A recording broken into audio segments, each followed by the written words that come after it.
When we think of ancient Rome, we often picture legions, senators, and magnificent aqueducts. But peel back the marble and you find something profoundly familiar: a society built on credit and constantly navigating the treacherous waters of debt. For all their grandeur, the Romans grappled with loans, interest rates, debt crises, and even the threat of bankruptcy, much as we do today. Beneath the glitter of Roman coinage lay a system powered by promises, commitments to repay debts that could shape fortunes and destroy reputations. Let's explore the surprisingly modern world of Roman finance, from the friendly loan to the crushing weight of a debt crisis. Who gave out loans in Rome? Practically everyone. The most common form was the informal loan, a temporary exchange of money between friends, family, or business associates. These were often interest-free or carried a small, agreed-upon rate, sealed with nothing more than a handshake. This was the fabric of Roman social and commercial life.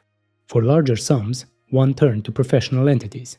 While temples once served as trusted repositories of wealth, by the late Republic, most lending had shifted to private moneylenders, veneratores, and a sophisticated class of bankers, argentarii.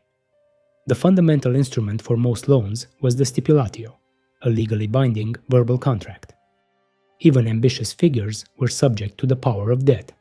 Julius Caesar himself was once deep in debt before his rise to power, relying on loans from the immensely wealthy Crassus to fund his political ambitions. And once a loan was made, the next question was, how much would it cost to borrow? That's where interest and moral tension entered the story. The fee paid for the use of borrowed money was called usura, or interest. Roman law constantly tried to protect borrowers by setting a legal maximum rate, known as the centesima usura, meaning 1% per month. This translates to an annual rate of about 12%. However, the moral acceptance of professional lending was always uneasy. The great orator Cicero captured this discomfort, writing, "Usury is most hateful in that it makes gain out of money itself, not from the use to which money is put." Cicero reflected the Roman belief that money should serve commerce, not generate profit by simply existing. Despite the 12% legal limit, rates often soared in practice.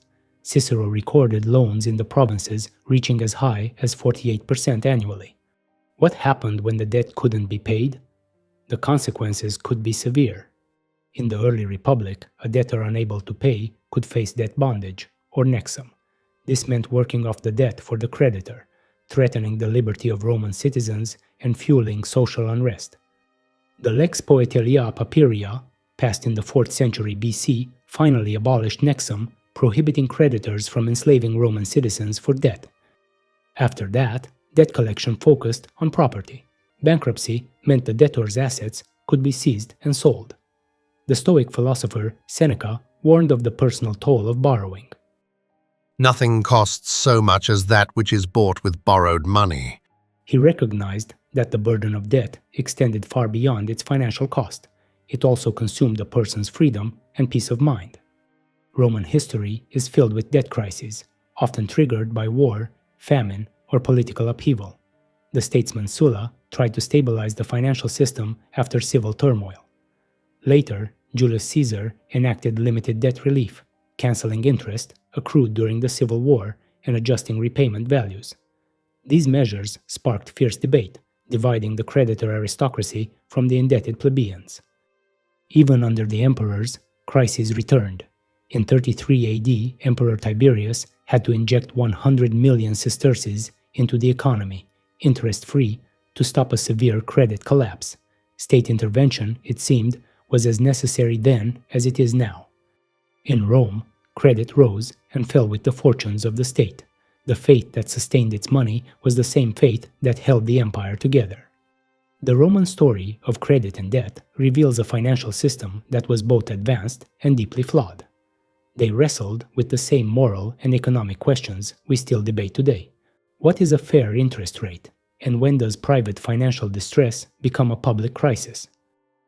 The legal principles established in Rome, governing contracts, interest, and the rights of borrowers and lenders, became the foundation of Western financial law.